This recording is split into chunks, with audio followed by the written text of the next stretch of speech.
الاستاذه قالت كلمه كويسه، المدام دي قالت كلمه كويسه، قالت انا من ابو خليفه لو هو متاجر وانا متاجره وايجاره هناك عالي شويه وهو حابب ان هو يجي عندي بشقتي ايجار وايجار حنين يجي ما فيهاش مشكله. ماشي بس يقصد ما يبقاش هو ده الشرط الاول. انا عايز لا في واحد هو اللي بيطلب الشقه، في واحد هو اللي بيطلب الشقه. ممكن يكون هي احنا معانا الشقه وخدت بالك انتوا عمال ندادي فيهم لا مش كل يعني لو واحده مطلقه ومعاها شقتها وعايشه فيها وهي اللي طلبت ان حد يعيش معاها، هي اللي طلبت عشان يعيش معاها، يعني افرض ان هي عايزه كده تمام ومعاها طفل او طفلين تمام وهي تقعد فيها عادي، ولو الراجل مثلا مش مقتدر يجيب لها الشقه اسمحوا لي بس عادي ان هو بيعيش معاها ما دام هم يصرف على البيت، بس هو بيصرف على البيت اكل وشرب وعلاج بعد اذنك يا مدام كل حاجه. ماشي بعد اذنك اتفضل.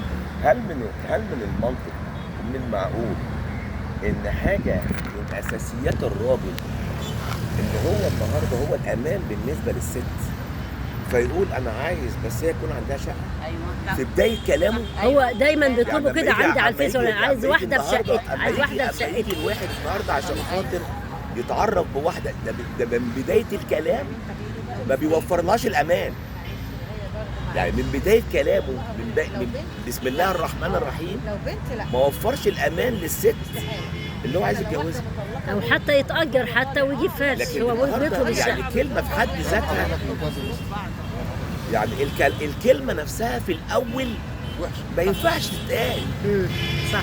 في حاجه اسمها الا بس اذا هي يكون طلبت بس يا استاذ اشرف. هو لا، إذا يعني هي طب طلبت. انت النهارده لما انت النهارده هتوفر لك الشقه، انت بعد كده هتوفر ايه يعني؟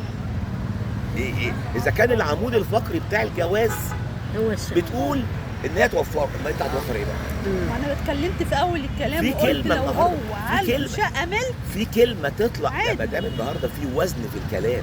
ماشي، ما هو وزن ما في ينفعش الكلام. النهارده ان اول كلمه الراجل يطلعها من بقه ان يكون عندها شقه. ايه ده؟ وده مش بتاع جواز.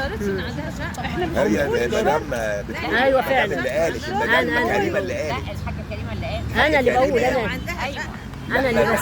برضه يا فندم ما تتقالش الكلمه. لا اصل الكلمة دايما في اللي حد يجينا عايز ذاتها، عروسه معاها الكلمة، شقتها، عايز الكلمة. عروسه لا، لا، الا اذا معاها. هي اللي طلبت يا جماعه، الا اذا هي اللي الكلمة لما طلبت طلبت مفيش مشكلة. ان انا عندي شقه وعايزه حد يعيش معايا ويوفر بس. حضرتك في شغل جنب بيتها وجوزها ده او العريس ده في بلد جنب، ما تقدرش تبعد عن البيت، ما تقدرش الاثنين مع تبعد بعض عن زي في ما هي توافق مع بعض. معاها هي هي مش عايزه تبعد. ايوه مكان في مكان تاني زي الاستاذ كده هي مدام كريمه هي معاه اسمعي. ايجار معاه ملك عادي تروح تعيش معاه في الملك. عادي ده بالتفاهم بينهم مفيش مشاكل، بس هو يعني حضرتك احنا بيقول بنقول ايه؟ ان هو اشترى في حد اشترى. هو الاستاذ اشرف هنا بيقول لازم الراجل هو اللي عليه حق القوامه. النهارده لما هو بيجي لازم. يتعرف على حد او بيتكلم حد بيقدم الكارت بتاعه، هل ده الكارت بتاعك تقدمه لواحده ست انت عايز تتجوزها؟ ده الكارت اللي انت بتعرفها على نفسك؟ هل ينفع الكلام ده؟ لا طبعا. هل انت النهارده اي حد النهارده عنده بنت، لو واحد جه النهارده عشان خاطر يتقدم لبنته وتفر النهارده كان مطلق، هي مطلقه، هي واحد داخل بيت يقول بس يكون عندها شقه؟ ايه ده؟